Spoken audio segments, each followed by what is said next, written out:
अस्सलाम वालेकुम जी। तो आज बात कर लेते हैं जी सिकंदर रज़ा की। जैसे कि नाम उनका, तो अपने नाम की तरह उनके काम भी सिकंदर जैसे हैं। 18 मई को दौरान पीएसएल उनको टेस्ट के लिए कॉल अप कर लिया जाता है उनकी नेशनल साइड जिम्बाब्वे की तरफ से। वो यहाँ से फ्लाई आउट करते हैं जी और चले जाते हैं इंग्लैंड। वहाँ पे टेस्ट स्टार्ट होता है। टेस्ट जो है वो 3 दिन में ख़त्म हो जाता है बिकॉज उनकी साइड जो है सही से फेस नहीं कर पाती इंग्लैंड को। बावजूद इसके कि उन्होंने 25 ओवर्स बॉल किए, वहाँ पे 20 ओवर बैटिंग की और एक इनिंग्स उनकी मेरे ख्याल से 68 बॉल्स पे 60 की है और दूसरी जो है उसमें उन्होंने थोड़े से कम रन्स बनाए हैं। लाहौर कलंदर्स की मैनेजमेंट को आई वुड से कि यहाँ पे काफ़ी सारा जो है वो क्रेडिट जाता है। इससे जाहिर होता है कि उनकी टीम मैनेजमेंट का अपने प्लेयर के साथ बॉन्ड किस तरह का है। ठीक है, उनका आपस में जो रिलेशनशिप की बात मैं कर रहा हूँ कि वो कितना स्ट्रॉन्ग है, वो कितना तगड़ा है। वो यहाँ से उनसे रब्ता करने की कोशिश करते हैं, बात करते हैं कि जी आपका टेस्ट जो है वो कल तक ख़त्म हो रहा है 24 को और हमारा जो मैच है वो 25 को है, तो अगर हम आपके लिए फ़्लाइट्स वगैरह अरेंज करें तो क्या आप आ सकते हैं। एंड ही सेज़ कि ओके, अगर मैच ख़त्म होता है, जल्दी ख़त्म हो जाता है, तो I will definitely join you. वो नॉटिंघम में खेल रहे होते हैं। नॉटिंघम में टेस्ट ख़त्म होता है, वो वहाँ से जनाब 1.5 घंटे की ड्राइव करके जाते हैं बर्मिंघम। वहाँ से फ़्लाइट लेते हैं, दुबई पहुँचते हैं। दुबई पहुँच के उनको वहाँ से फिर से दोबारा यू कैन से कि वहाँ से अबू धाबी जाना होता है। वो बाय रोड वहाँ से अबू धाबी जाते हैं और अबू धाबी से दोबारा फ़्लाइट लेके लाहौर पहुँचते हैं।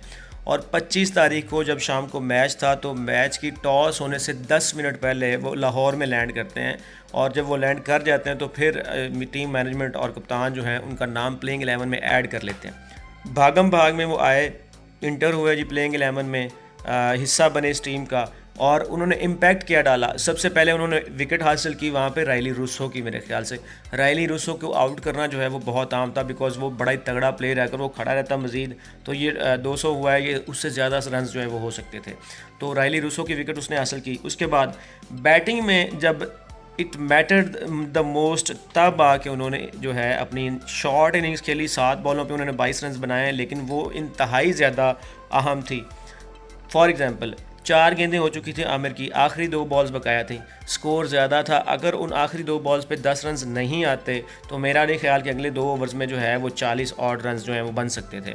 तो उन्होंने क्या किया, वहाँ पे 42 रन चाहिए थे, बॉल्स थी टोटल 14। उन्होंने वहाँ पे आके 2 जो है ना बाउंड्रीज दी हैं आते ही। पहला बॉल उन्होंने जो खेला वो चौका लगाया, दूसरे पे छक्का लगाया। फिर उसके बाद नेक्स्ट जब उनका फेस आया वो था लास्ट ओवर में। तो लास्ट ओवर में 13 रन चाहिए थे। वहाँ पे जो उन्होंने ऑफ स्टंप पे छक्का मारा है ना जी, पॉइंट के ऊपर से फ़हीम अशरफ को, वो बहुत ही टफ था। वो उन्होंने मतलब पावर इतनी लगाई कि वो पाँव जो है उनके ज़मीन से बाकायदा उठ गए थे जब वो शॉट कंप्लीट हुआ। लेकिन ऑल दो सारा ये आपको बताने का मकसद जो है वो ये है कि सिकंदर रज़ा जैसे प्लेयर्स जो है ना, इनकी क्रिकेट को ज़रूरत है। ये वो प्लेयर हैं जो अपने ये कन से कि आराम पे क्रिकेट को खेलने को तरजीह देते हैं, अपनी फ्रेंचाइजीज़ को तरजीह देते हैं। पैसा ही सब कुछ नहीं होता, एक पैशन जो होता है, शौक़ जो होता है बंदे का, कि प्रोफेशनलिज्म जो होता है बंदे का, वो बहुत आम होता है। आईपीएल में आई वुड से कि इससे भी ज़्यादा कॉन्ट्रैक्ट्स महंगे रहे हैं, लेकिन मेरा नहीं ख्याल कि इतना ज़्यादा अच्छा जो ताल्लुक़ है वो पैसों की वजह से बन सकता है।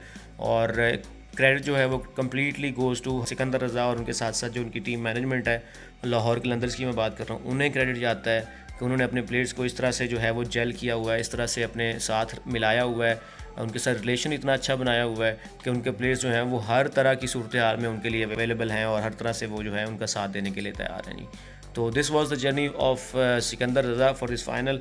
और उन्हें देख के अच्छा लगा, लाहौर कलंदर्स को जीतते हुए देख के अच्छा लगा, फाइटिंग मैच हुआ और मज़ा आया जी।